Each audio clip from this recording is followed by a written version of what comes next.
Welcome one, welcome all to the Sovereign CEO podcast.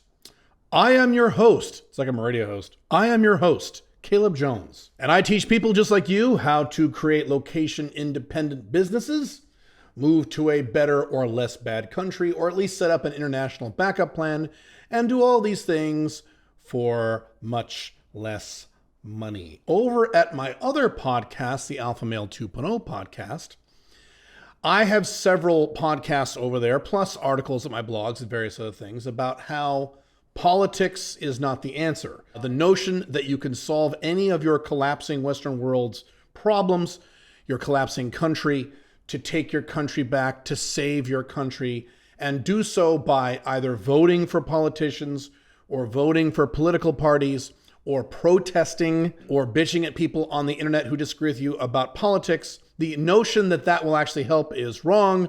And I've given many examples in the past about major movements, major political movements, protests, things like that, that not only failed, but things actually got much more worse after these things occurred. And I'm not going to rehash all of that here. If you're familiar with my content, you know my examples already. The Tea Party protests, the Occupy Wall Street protests, the WTO protests, electing Donald Trump. None of these things worked, and everything got worse after these things occurred. It's just not a valid path to make your life better. And in this podcast, I'm going to give you a more specific example. This is a topic that I've touched on my blogs before, but I've never gone into great detail about it. And that is the type of person who you vote for when a person is a politician. So any politician that you vote for high office, and I mean high office now, I'm talking about at the state level, the provincial level, or the federal, lead government level. I'm not talking about local politicians like your local mayor or your local sheriff. I'm not talking about those people. Those are indeed in most cases, or in many cases, normal people. I'm talking about high-end politicians, presidents, prime ministers, PMs, parliamentary figures, congressmen, state senators, federal senators, people of that level. When you vote for someone like that, well, that person will fall into one of three categories. These are the only three categories this person will be in. There is no fourth or fifth category. And some of you I know in the comments are going to try to figure out, well, there's a fourth category, Caleb, and that is no. Every upper level politician that you could possibly vote for is going to be in one of these three categories. And by the end of this podcast, you will realize why it is futile to vote for these people to have power over you. The first category, and by far the most common category of politician, is the opportunist. The opportunist is usually a very charismatic person, very skilled at public speaking, very skilled at interacting with people, and very good at telling people what they want to hear. The problem is the opportunist is completely amoral. It's not like the opportunist is an evil person.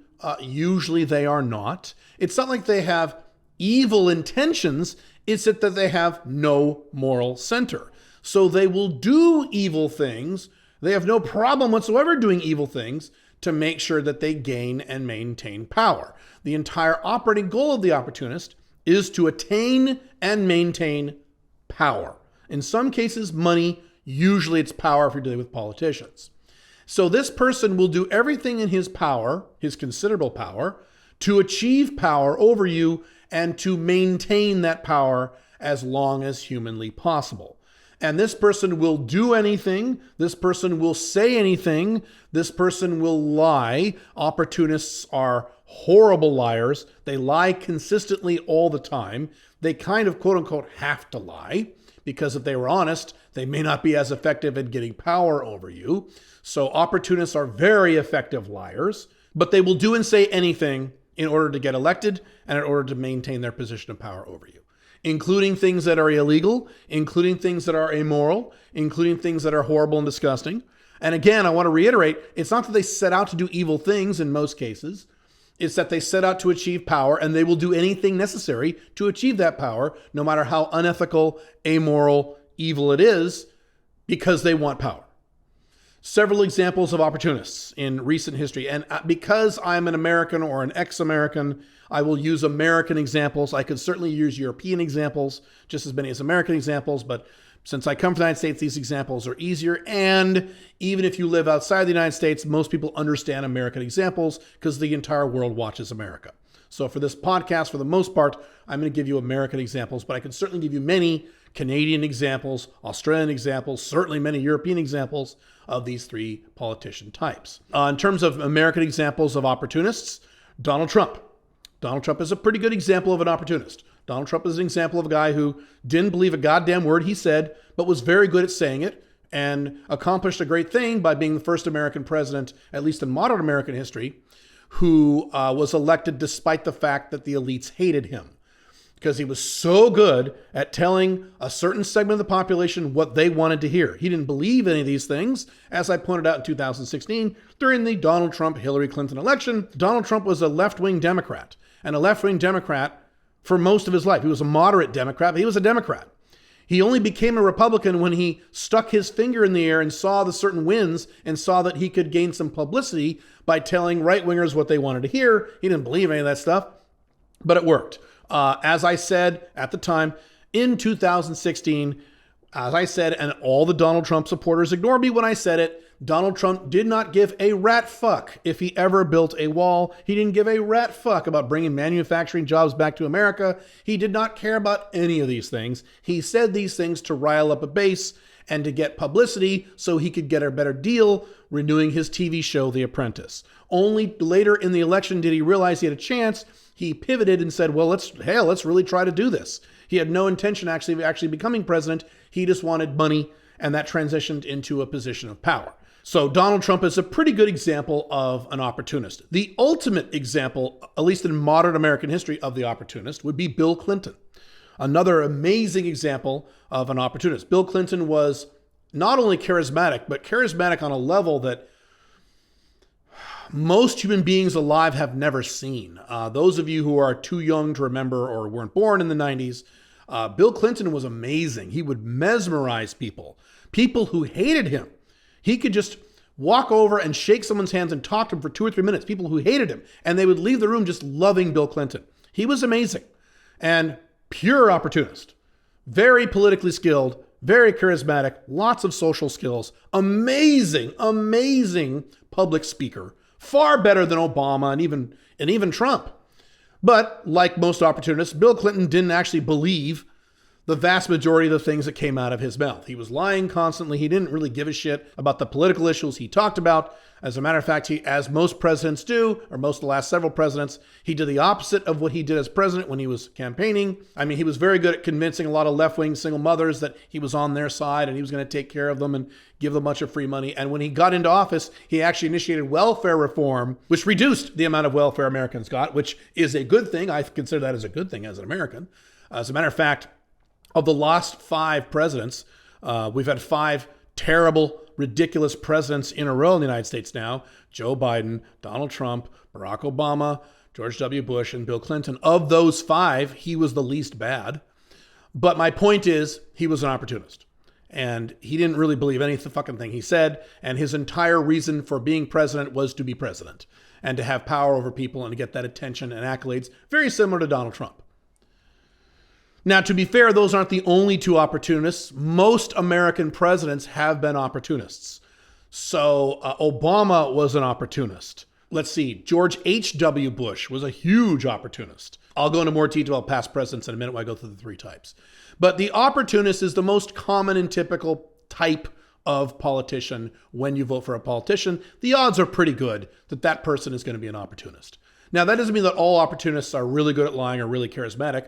There are incompetent opportunists. There are very competent opportunists. There are politicians who do this wrong and stumble over their words and don't do very well. That can happen. Matter of fact, George W. Bush eventually became sort of an inept opportunist. He was a mild opportunist. He had some aspects of another category I'll talk about in a minute. But that's the first category, the category of opportunist. The second category of politician is called the true believer. And the true believer is, in some respects, the opposite of an opportunist. The opportunist doesn't believe anything he's saying. Everything he's saying just to get elected. He doesn't believe that shit. There are rare exceptions. Sometimes he might say something he really believes in, but most of what he says is rhetoric, doesn't really mean anything, and he wants to get involved, and he wants to get elected to have authority and power over other people. That's the opportunist. The true believer is a little different. The true believer believes strongly in usually one, sometimes two, usually one big political issue. And the true believer wants to get elected to make changes in his or her nation state to affect and to implement that one or two things. So when they espouse this political belief, unlike the opportunist, they're not lying. They really mean it. And they mean it hardcore. They really, really believe this stuff. And they believe strongly that once they get into political office, they can initiate changes to make this thing better. And it could be anything. There are left-wing true believers. There are right-wing true believers. There are Democrat true believers. There are Republican true believers. There's third-party true believers. There's no certain type of political thought here. This is just politicians across the board. Now, that may sound like a cool idea. Oh, that's great. That's the kind of politician that I want running my country. Here's the problem. True believers are politicians who have not yet become opportunists. 100% of true believers, once they are elected to office, usually within a time span of about a year and a half, sometimes much sooner, morph and transform into opportunists. They don't stay true believers very long. They are corrupted by the system. And this is virtually impossible to not happen. I will give you several examples of true believers from recent American history. My favorite example of true believer is Al Gore. Al Gore, at one point in his political career, was truly, honestly passionate about climate change and, oh, the polar bears are all going to die because the Arctic ice caps are going to melt by 2010. As usual with environmentalists, he was wrong. But there was a point in his political evolution where he really meant this stuff. But as soon as he got power, as soon as he started making shitloads of money, he very, very quickly transformed into an opportunist and backtracked on everything he did. He screwed tons of people. He sold out his businesses to like big oil Arab companies and Arab countries. He was flying around on private jets, not doing his carbon credits. I mean, I could go on and on about Al Gore, and those of you who followed Al Gore's career, you already know what I'm talking about. So he started as a true believer like they always do, but as always, they became opportunists. Bernie Sanders was a true believer for a long time. Matter of fact, probably outside of Ron Paul, not Rand Paul, Ron Paul, outside of Ron Paul, Bernie Sanders may be an example of someone who stayed a true believer for a very, very long time. However, as always, he morphed into an opportunist during the 2020 presidential election. Even though he knew the DNC screwed him, he basically bent the knee and bowed like the little pussy beta male he is, and he did a complete 180 from attacking the establishment, including establishment people like Joe Biden, to basically becoming Joe Biden's campaign manager.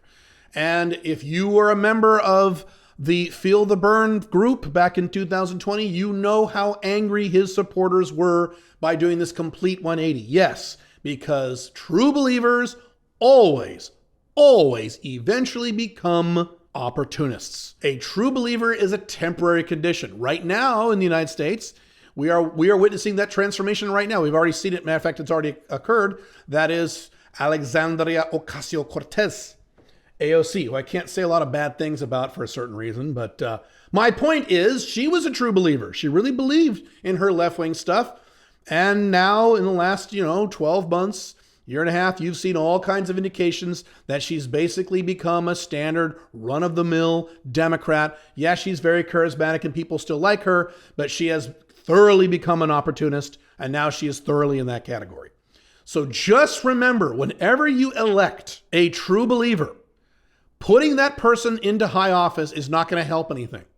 Because within a year and a half, usually, that person will become an opportunist and become just as bad as the opportunist type, Bill Clinton type, Donald Trump type politicians that you hate. It can't not happen. And again, I'm only talking here about high office, not talking about local politicians. You can have local politicians, sheriffs, mayors and shit like that who can be true believers forever because they don't have a lot of power that corrupts them. The third and final category of politician is the monster. The monster is a true sociopath. Now, I probably shouldn't say sociopath because so many opportunists are sociopaths. Bill Clinton absolutely is. Donald Trump probably is. But the monster is something beyond that. As I said about opportunists are not inherently evil people who set out to do evil things. These are just people who want power and are willing to do evil things to get and maintain their power. The monster is a completely different category. And thank goodness the monster is the smallest category of these three. But they do exist and they're out there. The monster is a truly evil, despicable, awful person who actually sets out to do evil things. And when this person gets into power, these people do horrible, terrible, awful things. Thousands upon thousands, if not millions of people get destroyed financially because monsters are evil, disgusting, horrific people who set out to do evil things. Now, fortunately, thank goodness, monsters are rarely as charismatic as opportunists. Usually monsters are so objectionable. Their personalities are so repulsive that often they don't get into power, or if they do get into power, they have to ride on someone else's coattails. Usually what monsters do, the more successful ones, is that they pair themselves with a charismatic opportunist, and that's how they achieve power, through the opportunist. Often they're the power behind the throne or things of that nature. That's really common with monsters. But there are times where monsters achieve high levels of power anyway. So what are some examples of monsters in American history? Dick Cheney is probably the ultimate example of a monster. This is a horrible, evil, despicable person. Now, he was so horrible and so terrible that he couldn't become elected on his own. He couldn't become the president. He didn't have the personality for it. He was too busy telling people to go fuck themselves. Literally, I'm speaking literally now, if you remember back in the Dick Cheney years. So he attached himself to George W. Bush, who was a likable, amiable opportunist who people said, oh, I could have a beer with George W. Bush. That's why people elected him. And when people elected George Bush, they actually got the monster, Dick Cheney, and you know what happened under Dick Cheney. Hillary Clinton is another example of a monster. This is a despicable, evil person. This person has probably had people killed. This person is a very pro-war, bloodthirsty monster. This person has committed multiple crimes. I've talked about on my blogs, back when I used to talk about politics, which I don't anymore, that Hillary Clinton is probably the most successful criminal in mainstream, high-end American politics. And just like Dick Cheney, she is so repulsive that there's no way she could become elected president. Matter of fact, in 2016, the reason Donald Trump was elected was because Hillary Clinton was such a turnoff. As I said many times, and many other people have made this observation, in 2016, Donald Trump didn't win the presidency. Hillary Clinton lost the presidency. We know for a fact that just about any other Democrat would have kicked Trump's ass. But because Hillary Clinton is so shrill and so off-putting, even people who supported her didn't like her and hated her, just the sound of her voice, the way she talks. Here's a fun little fact. I worked many years ago with a speech coach who was one of Hillary Clinton's speech coaches. And her speech coaches repeatedly, this is back when she was running for Senate, for New York Senate a long time ago. And her coaches repeatedly said, Miss Clinton, you can't talk like that. You will turn people off and men will not vote for you. You have to speak from your diaphragm down here. You can't speak from your throat like this. It sounds terrible and people will fucking hate you, especially men. And Hillary couldn't say, fuck you, I'm going to do whatever I want. And she didn't take their advice and she had a lot of problems for it. And it's one of the reasons that she lost the presidential election. But that's my point. Monsters like Dick Cheney, Hillary Clinton usually have to pair themselves with someone else to get into power. What did Hillary do? She married a very, very charismatic guy, Bill Clinton, and rode his coattails to power. That's often what happens with monsters. Now, there are rare exceptions. Sometimes monsters do attain power on their own. Richard Nixon would be an example of a monster. This is a despicable, horrible, evil person who was able to attain the presidential seat because it was a pre-internet age and was almost a pre-TV age. It wasn't. But one of the reasons he lost to JFK is because he didn't look as good. He overcame that through sheer force of will and various other factors. I don't want to rehash history here. But that's a monster. Monsters are terrible people. As a matter of fact, if you go right before Richard Nixon, President Johnson was another monster. This was a terrible, horrible person. responsible for the Vietnam War. Men were dying in droves over in Vietnam, and his answer was, well, send more men so more men can go get killed. That's basically Johnson's policy. Johnson was just a piece of shit, horrible person. Before that, you had JFK, who was a very skilled opportunist. Did you have any, this brings up the question, did the United States have any true believer presidents? Yes, but again, they very quickly became opportunists.